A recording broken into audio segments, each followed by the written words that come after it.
इस वीडियो में मैं आपको जो बातें बताने वाला हूँ वो आपको धर्म, पाखंड और अंधविश्वासों से दूर हटाकर विज्ञानवादी, तर्कवादी सोच दे सकती है। तो इसलिए इस वीडियो को पूरा ध्यान से जरूर सुनिएगा। आपने देखा होगा कि कै, खे, गे, गे, डे, डे, चे, चे, जे, डे, टे, टे, टे, डे, डे, ते, ते, ते, ये जितने भी अक्षर हैं, ये जितने भी ये लेटर्स हैं, ये जितने भी अक्षर आप स्क्रीन पर देख रहे हैं, ये सब इंसान ने बनाए हैं। और सबसे बड़ी बात यह है कि इन्हीं शब्दों में से ही भगवान को भगवान का नाम दिया गया है, जिसे सब भगवान बोलते हैं। इससे यह साफ जाहिर होता है कि भगवान ने अपना नाम खुद नहीं रखा है। भगवान का जो नाम है वह इंसान ने रखा है। यहाँ तक कि भगवान धरती फाड़ कर नहीं निकलते हैं, उनकी मूर्ति को भी इंसान ने ही बनाया है। भगवान नाम भी दिया है, जो भी किया है सब इंसान ने किया है। तो भगवान ने क्या किया है? कौन है भगवान? भगवान को हम कैसे माने कि यह भगवान है? क्योंकि भगवान को बनाने वाले और भगवान को नाम देने वाले तो हम इंसान ही हैं। भगवान ने कुछ खुद से नहीं किया, जो किया इंसान ने किया। विज्ञान भगवान को नहीं मानता, क्योंकि भगवान ने ऐसा कुछ किया ही नहीं है जिससे हम उसे माने कि वो भगवान है।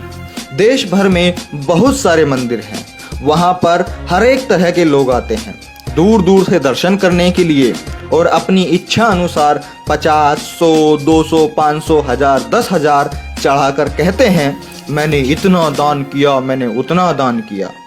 लेकिन एक बात आप सोच करके देखिए, क्या भगवान के नाम पर चढ़ाई गई रकम भगवान की जेब में जाती है?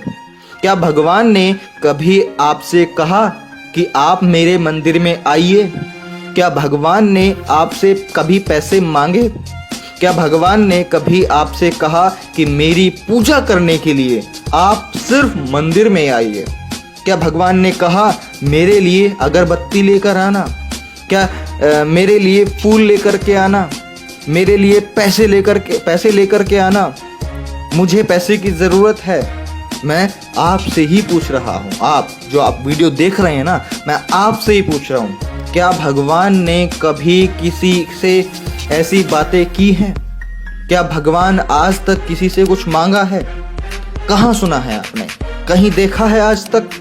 बहुत सारे लोग बोलते हैं मैंने मन्नत मांगी थी, मेरी मन्नत पूरी हो गई, यह काम हो गया, मेरा वह काम हो गया, मेरी यह मन्नत पूरी हो गई, मेरा वो काम हो गया। लेकिन मैं आपसे पूछता हूँ, जो आपका काम हो गया, क्या भगवान खुद आकर के किया? मैं आपसे पूछना चाहता हूँ, अपने दिमाग और दिल पर हाथ रखकर मुझे बताइए कि जो काम आपका हुआ है, क्या भगवान ने या खुदा ने खुद आकर के किया है, या फिर तुम्हारी मेहनत और तुम्हारी लगन से पूरा हुआ है, या फिर तुम्हारी कठिन परिश्रम से तुम्हारा काम पूरा हुआ है? भाइयों, दुनिया बहुत आगे निकल गई है। अब मन से, अपने अंदर से भगवान नाम का जो डर है उसे निकालो। बस बहुत हो गया। ब्राह्मणों की झूठी तस्वीर को मिटाओ, जो सिर्फ उन्होंने अपने स्वार्थ के लिए बनाई है। इस बात को पॉइंट आउट कीजिए, जो सिर्फ उन्होंने अपने निजी स्वार्थ के लिए बनाई है। मैं आप सभी लोगों से कहना चाहता हूँ, मेरे सभी साथियों से कहना चाहता हूँ कि अंधविश्वास भगाओ, अपने आप को बचाओ।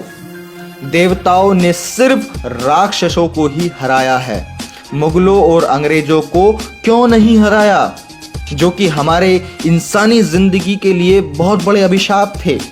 महिषासुर को मारकर दुर्गा देवी कहलाई, और बलात्कारियों को मारने वाली फूलन देवी डाकू क्यों कहलाई? पहले तो धड़ाधड़ अवतार जन्म लेते थे, शिक्षा का युग आते ही अवतारों की नसबंदी क्यों हो गई? कोई पैदा क्यों नहीं हो रहा है? नया भगवान या कोई नई शक्ति जन्म क्यों नहीं ले रही है? इस बात को आप समझिए कि आस्था ही अंधविश्वास की जननी है। आस्था मूत्र आपको पिला रही है और नारियल का शुद्ध पानी फिकवा रही है। भारत दुनिया का इकलौता देश है जहां मिट्टी की मूर्ति को देवी कहकर कपड़ा पहनाया जाता है और जिंदा औरत को नंगा करके घुमाया जाता है। अफसोस इन बातों का नहीं कि धर्म का धंधा हो रहा है, बल्कि अफसोस तो इस बात का है कि दोस्तों आज की डेट में पढ़ा लिखा भी अंधा हो रहा है। पिताजी का तो पता नहीं और माताजी की जय जय, वारे अंधभक्तों। 9 दिन मिट्टी की मूर्ति के लिए भूखे नंगे रह लेंगे, लेकिन जिस माँ ने 9 माह पेट में पाला उसके लिए भी कभी 9 दिन भूखे रह कर दिखाओ। मानसिक गुलाम क्या होते हैं इस बात को समझिए। एडिसन ने बल्ब बनाया, ये सारी दुनिया जानती है, भारत भी जानता है, लेकिन ब्रह्मा ने दुनिया बनाई, ये केवल भारत ही जानता है और भारत के भी सिर्फ कुछ चुनिंदा लोग ही जानते हैं और खूब जोरों से इसका प्रचार करते हैं। और हम जैसे मध्यम वर्गीय गरीब मेहनतकश लोग इन बातों में फंस जाते हैं। ई रॉन्ग नंबर है भाया, ई रॉन्ग नंबर है। महसूस किया है उस जलते हुए रावण का दुख जो सामने खड़ी भीड़ से बार बार पूछ रहा है, आप में से राम कौन है, आप में से राम कौन है। पूरी दुनिया में भारत एक ही देश है जहां लहसुन प्याज खाने से पाप लगता है। पाप एक सब्जी को खाने में, दलाली रिश्वत हराम की कमाई खाने से पाप नहीं लगता, लेकिन लहसुन प्याज खाने से पाप लगता है। तो मैं आपसे यही कहना चाहूंगा कि दिमाग की बत्ती जलाओ और अंधविश्वास भगाओ।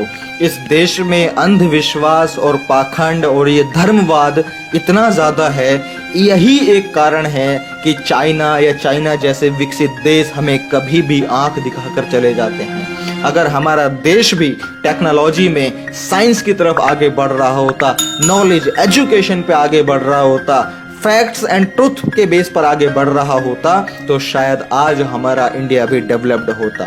लेकिन नहीं, हमारे देश के कुछ चुनिंदा लोग जो ब्राह्मण और जो पंडित जिन्हें बुलाया जाता है, या और धर्म के जो सर्वोच्च जो लोग होते हैं, वो बेवकूफ लोगों को बनाए जा रहे हैं। जो आम जनता है, जो मेहनतकश लोग हैं। तो मैं बस लास्ट में इतनी बात कहूंगा कि अपने दिमाग की बत्ती जलाओ, सोच विचार करो और अंधविश्वास और पाखंड इस देश से मिटाओ, ताकि ये देश अंधविश्वास पाखंडवाद मुक्त भारत बन सके और ये देश विकासशील देश बन सके और या विकसित देश बन सके। तो मैं प्रशांत बोध अपनी इन्हीं बातों के साथ इस वीडियो का खत्म करता हूं। अगर इस वीडियो की बातें आपको समझ में आई हों और आपको सही लगी हों, तो इस वीडियो को अपने हर व्हाट्सएप ग्रुप में हर एक कांटेक्ट के साथ में जरूर शेयर कीजिएगा, ताकि उनके दिमाग की भी बत्ती जल सके और वो भी पाखंडवाद अंधविश्वास से मुक्त हो सकें। तो ठीक है साथियों, मैं प्रशांत बोध मिलता हूं आपसे अगली वीडियो में किसी और जबरदस्त टॉपिक के साथ में। तब तक आप इस वीडियो को शेयर करते रहिए। धन्यवाद। ये कुछ जरूरी वीडियो है, इनको देखने के लिए डिस्क्रिप्शन में लिंक पर क्लिक करके भी आप देख सकते हैं। लेकिन अगर आप इस वीडियो को फेसबुक पे देख रहे हैं तो यूट्यूब पे सर्च कीजिए प्रशांत बोध और चैनल पे क्लिक करके आप इन वीडियोस को देख सकते हैं। चाइना ने आपको आपकी औकात में दिखाई है। हमने कौन सा साला चाइना को कुछ ले दे थोड़ी रखा है कि हमको उसी का चलाना है। मैं ये कह रहा हूँ कि रेंट बाहर आ जाएगी इंडिया वालों की। मंदिर वही बनेगा, मस्जिद वही बनेगा, हमारा धर्म सर्वप्रथम है, ये देश हिंदू राष्ट्र बनेगा। 100-200 चुटिया वाले ब्राह्मण होंगे जो हराम की बैठ के खाएंगे। ये मंदिर मस्जिद और भगवान ये सिर्फ एक धंधा है, एक व्यापार है। अगर मंदिरों में या भगवानों के नाम पर लोगों के बीच में आस्था होती, श्रद्धा होती, तो यहाँ पर फायदे और नुकसान वाली बात ही नहीं आती। लेकिन जो ये खबरें, जो न्यूज आप देख रहे हैं कि इस मंदिर को हुआ 400 करोड़ का नुकसान, इस मंदिर को हुआ इतने करोड़ों का नुकसान, तो इस बात से आपको समझना ही पड़ेगा। मानने ना मानने की बात नहीं कर रहा हूं मैं, आपको मानना पड़ेगा, समझना पड़ेगा कि मंदिर और ये भगवान ये सिर्फ एक व्यापार है जो कुछ चंद लोगों ने इसको चलाया हुआ है अपने निजी फायदे के लिए। या फिर इस तरह के किसी भी बच्चे को धर्म या फिर किसी ब्राह्मण या पुजारी के पास में लेके जाएं या भगवान के पास में लेके जाएं, तो वो भगवान क्या इस बच्चे को ठीक बना सकता है या ठीक कर सकता है? क्या उसके पास ऐसी शक्ति, ऐसा चमत्कार है कि वो इस बच्चे की नाक लेके आ सके, वो इस बच्चे के हाथ लेके आ सके, या किसी बच्चे का जो भी अंग गायब है वो उस अंग को लगाकर काम करवा सके? मेरे ख्याल से नहीं। लेकिन अब इस बच्चे को हम विज्ञान के पास लेके जाते हैं, डॉक्टर्स के पास लेके जाते हैं कि क्या सर इसका कोई उपाय हो सकता है, क्या ये दोबारा से प्रॉपर वर्क कर सकता है बच्चा? तो जरूर डॉक्टर यही कहेंगे, विज्ञान यही कहेगा कि यस, ये बिल्कुल संभव है प्लास्टिक सर्जरी के द्वारा। वीडियो के नीचे इस लाल बटन को दबाकर चैनल को सब्सक्राइब जरूर कर लें और इसके साथ में घंटी का बटन दबाकर ऑल पर जरूर क्लिक कर लें ताकि आने वाले टाइम की हर वीडियोस की नोटिफिकेशन आप तक जरूर पहुंच सके।